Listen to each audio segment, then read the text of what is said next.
for a little while.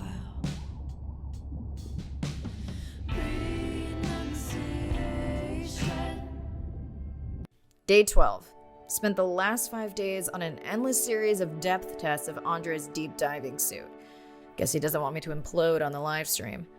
I do hope it's giant squid proof though. The mapping drone located a brine pool near where Andrea's family has been hunting. That is, before it went AWOL. Ready to dive.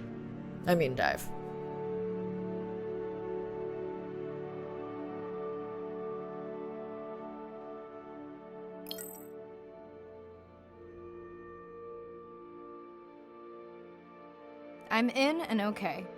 You sure I can't talk you into another test dive at this depth before we stream?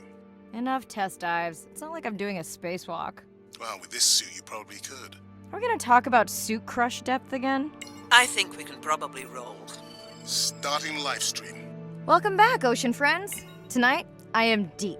Midnight zone, no light from the surface deep. Tonight, we're using Andre's lure drone to mimic the Atolla jellyfish to lure large predators like the giant squid. It's certainly not all my tech. I'm building on years of prior research.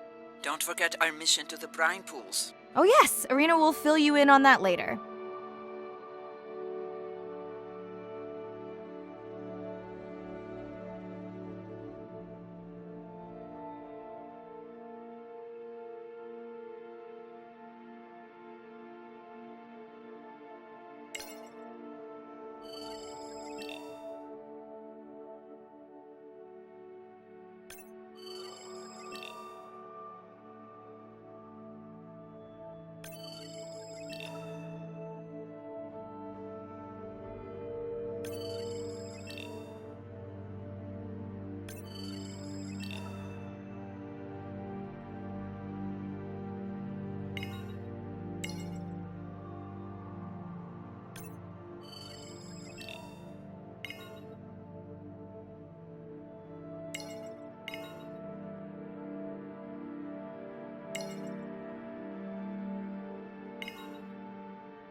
Okay, Andre, how do I find the lure drone? Look for blinking red lights in the water column.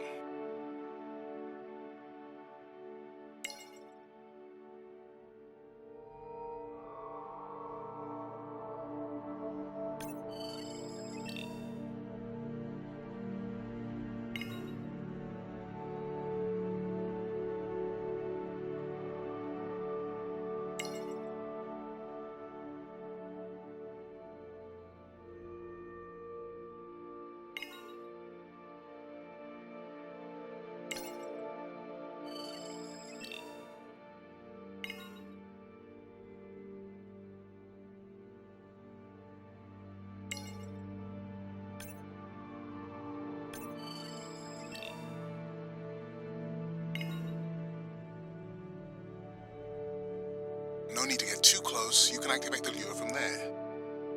Andre, have you done this before? I haven't, but others have. How long until we can expect the lure to attract a predator? It's hard to say. It's a big ocean. But if you lose patience, I would find some real Atolla jellyfish. I have a feedback system set up to improve the lure as you scan them. Of course you do. For those watching, we will be scanning these Atolla jellyfish to make sure Andre's lure matches the real thing. It does, but it can always be refined. Not much confidence in humanity, but plenty in himself.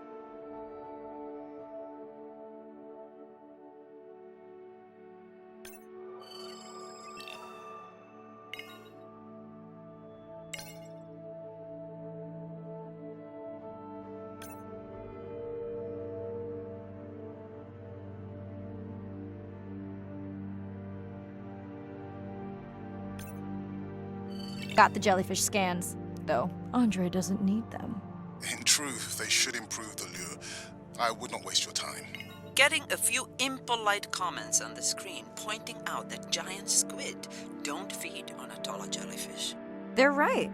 Actually, the Atolla puts on this light show when under attack, in order to lure creatures big enough to eat their attacker. Might have some useful human applications. I think we need more Atala scans to approve the lure.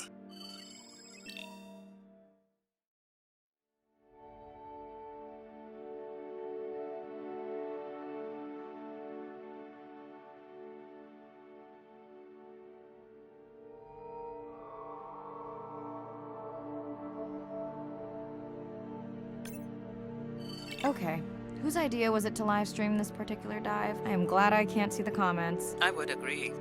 My grandmother had a saying for times like this. I'm not going to try my grandmother's accent on a live stream, but loosely translated, it means if you get bored waiting for a giant squid, you can always go to a brine pool. That's a pretty specific saying.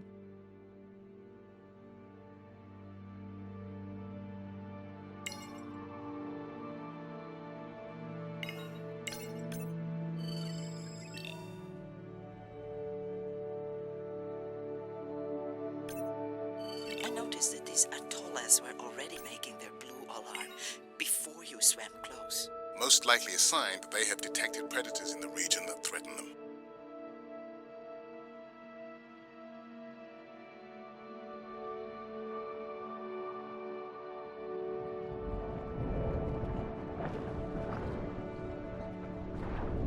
Ah, that gave me a chill. Oh.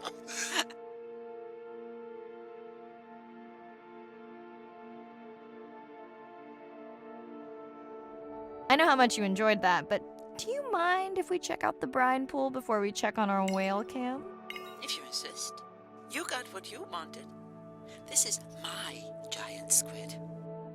Is that another one of your grandmother's sayings? No, but she often used this one.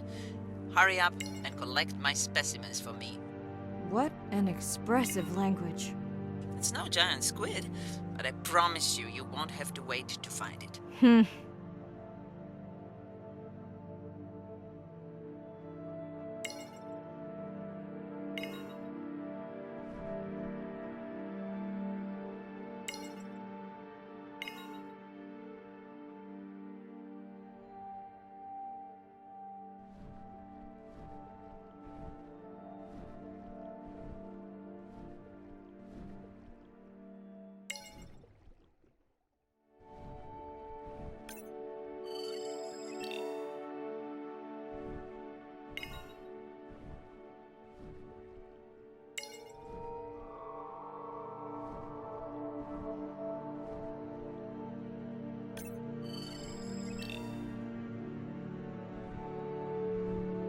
At long last, welcome to the brine pool.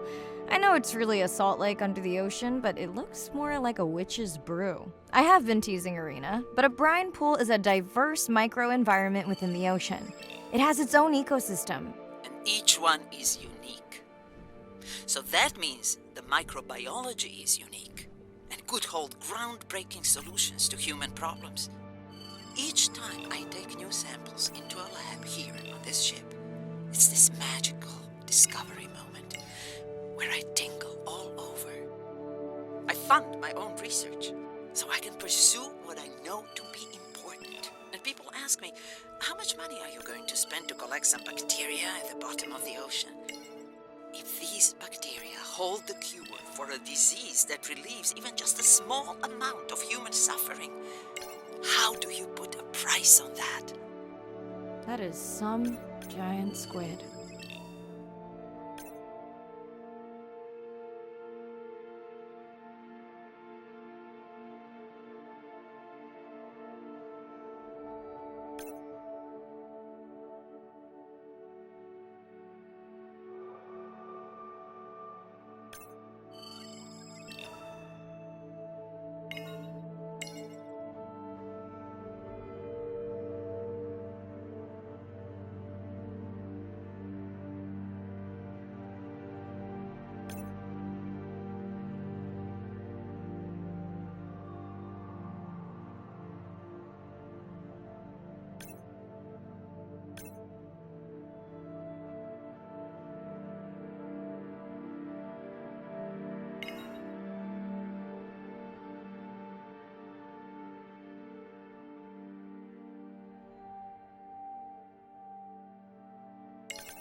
Pushing you a waypoint.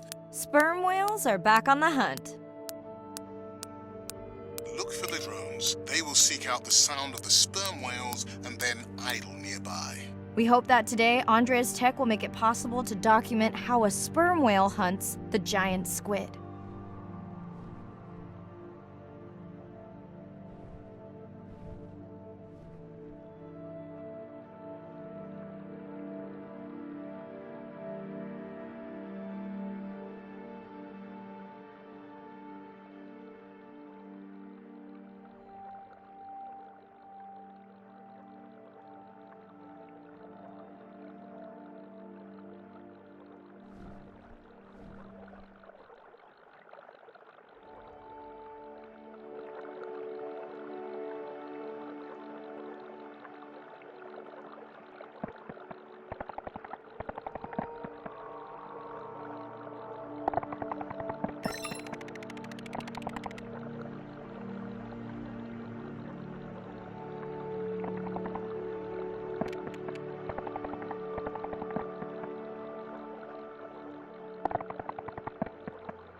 Let's go tag some sperm whales so we can eavesdrop on their hunting. One of our viewers wants to know if there is a problem with the link, since the waypoints keep appearing and disappearing. No problem. The drones are in stealth mode, so they will only track the whales by sound. I better swim fast.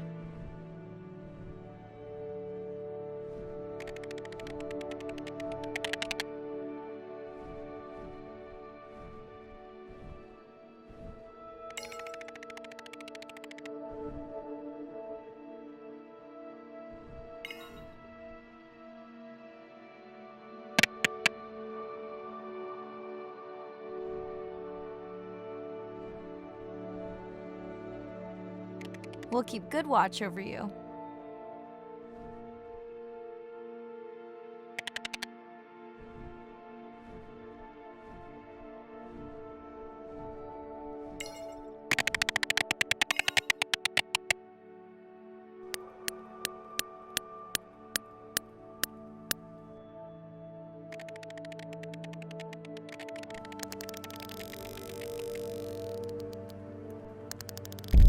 Whoa!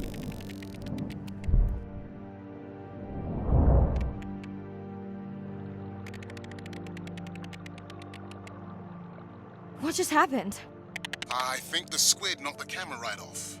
I had that camera feed in full screen on my visor, and for a second I thought it was lights out for me.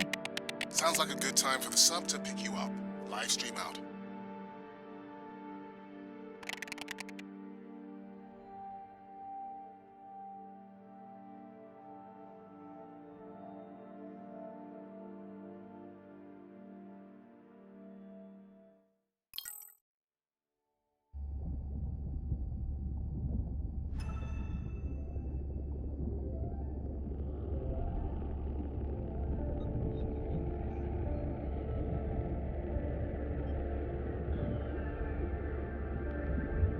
Baby, stay with me.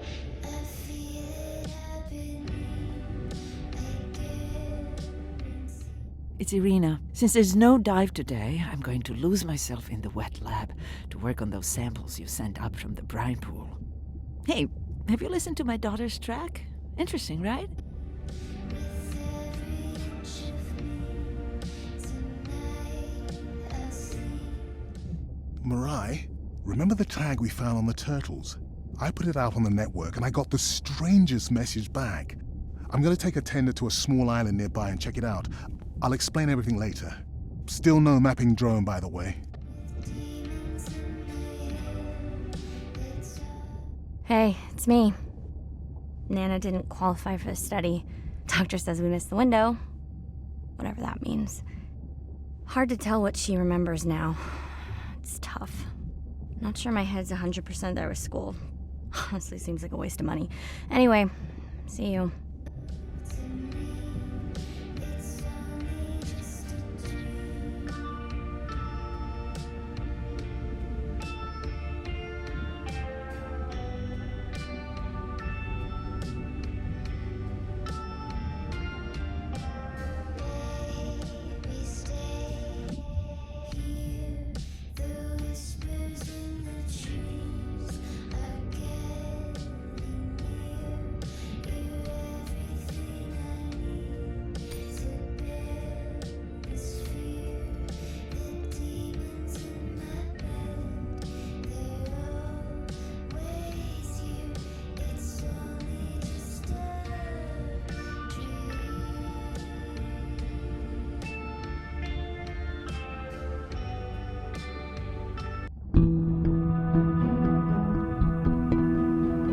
If people stayed on the shore, never got underwater, how would we ever know that fish like one another? When you see fish interact with other creatures, like the octopus and the grouper, who go fishing together, they communicate in ways that we don't know what they're saying, but they know what they're saying. They've been on the earth for hundreds of millions of years. They've had a long time to figure out these close relationships. Sharks actually might prey on dolphins in a natural setting, but when they are presented with a bait ball, then they work together for this common goal to feed on the fish. We had very large bait balls spread over probably half the size of a football field. We had mobula, we had dolphins, the bait was shifting everywhere, animals were coming in, moving out, just moving so quickly. So we have some orcas around the bowl and also under. So everybody works together as a team, herding the fish. Males, female, everybody is doing this, and they will eventually share the stunned fish afterwards, which is pretty amazing to see. There is no competition, so everybody's working together and everybody is sharing the prey afterwards. It really takes a long time of being in there, watching the same species of fish to figure out these really interesting things that they're doing. So I think that there's probably a lot of really interesting behaviours out there that we haven't even discovered yet.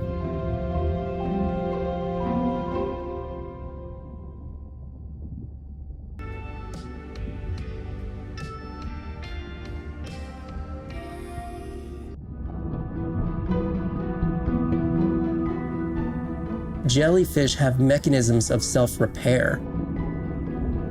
They're constantly getting bitten by turtles and chunks getting taken away. 50% of the jellyfish population are wounded.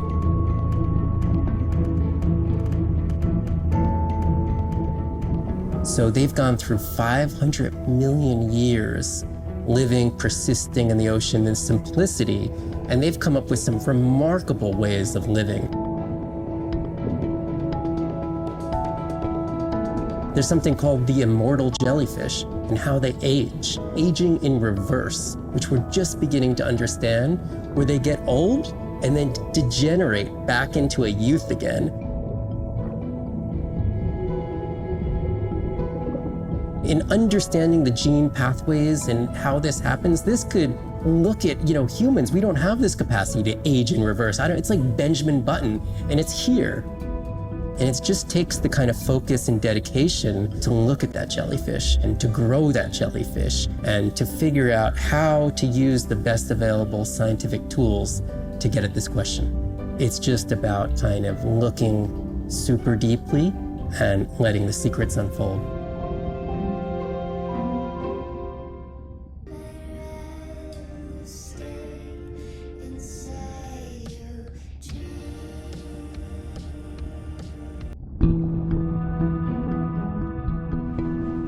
The energy from our star flies through the universe, through our atmosphere, and hits us at the ground. But now, when we go underwater, the ocean properties of water are like pure blue filter. So it's gonna filter out all these other wavelengths except blue. As you go down further, it's primarily blue, blue, blue till 700 meters. And at that level, there's still faint photons of sunlight in the blue range, or we call this the twilight zone. And there, animals are still perceiving a tiny little bit of our sun's energy. Below this, it's gone 24/7 darkness. And it turns out that there's a ton of color vision down in the deep. So it's like they're making enough light down there to be able to be satisfying all the eyes of the deep sea creatures. So it's not this totally dark world down there. It's still light. It's just the animals are making the light rather than the sun. We've designed all this technology to kind of satisfy our visual hardware. As I started looking at other animals, they have totally different hardware. And I've been looking at everything through these silly little primate eyes. We have to overcome our humanness to jump behind the world of a shark or another creature and see the world from their perspective. We found a biofluorescent shark. and it only sees right at the blue-green interface. So it's really just tuned to a very similar spectrum to the environment it lives in. This fluorescence was creating greater contrast for the shark. It's like this endless well of information. We're at the very tip of the iceberg.